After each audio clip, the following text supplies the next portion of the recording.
कहते हैं कि मृत्यु कालम कृतम पापम स्मरण मात्रेण विनश्यति। इस मृत्यु काल में किए गए पापों से कोई मुक्त होना चाहता है, इस कलयुग में आ गया, इस कली काल में आ गया, मनसा वाचा कर्मणा अपराध हो गए। अब इस मृत्यु काल में किए गए समस्त पाप हमारे नष्ट हो जाए, ऐसा हम क्या करें? तो कहा मृत्यु कालम कृतम पापम स्मरण मात्रेण विनश्यति।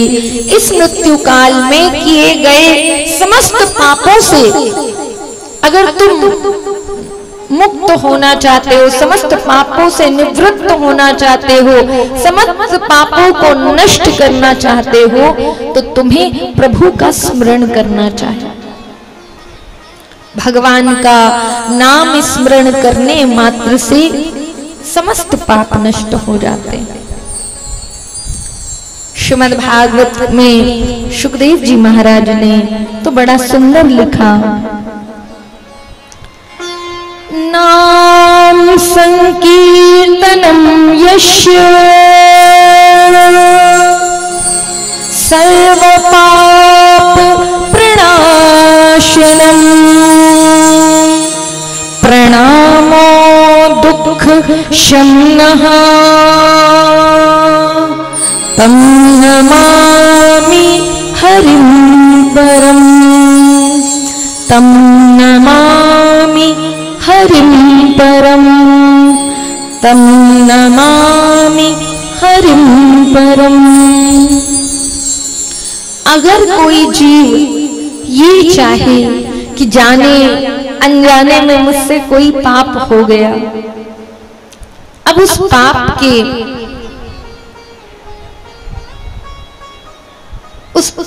का जो पुंज बन गया, उस पाप के पुंज को मैं भस्म करना चाहता हूं।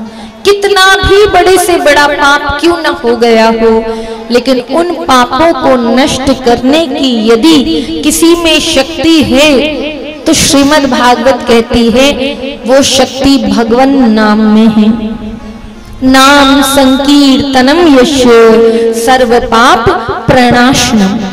भगवान का नाम लेने से हर प्रकार का पाप नष्ट हो जाता है। जहां भगवान का नाम लेने से हर पाप नष्ट हो जाता है, इतनी शक्ति भगवान नाम में बताई गई है। उतना ही पाप तब लगता है जब कोई भगवान नाम श्रवण कर रहा हो और बगल वाला बात कर रहा हो। बोली पंडाल में जितने भी लोग हैं सबका पाप किसके सिर पर आकर बैठ जाता है? जो न खुद कथा सुनता है न दूसरों को कथा सुनने देता है।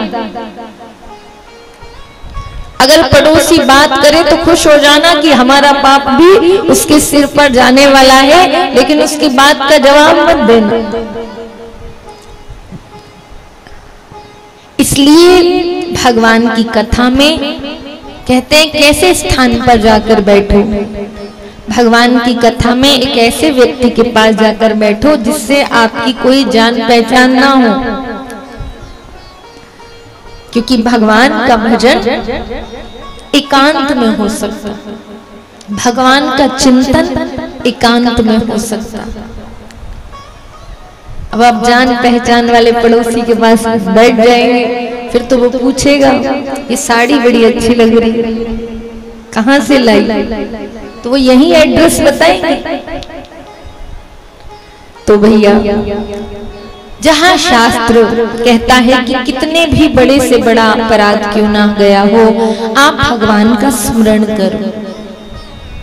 भगवान का स्मरण करने से, भगवान की याद करने से आपके समस्त पाप जलकर नष्ट हो जाते।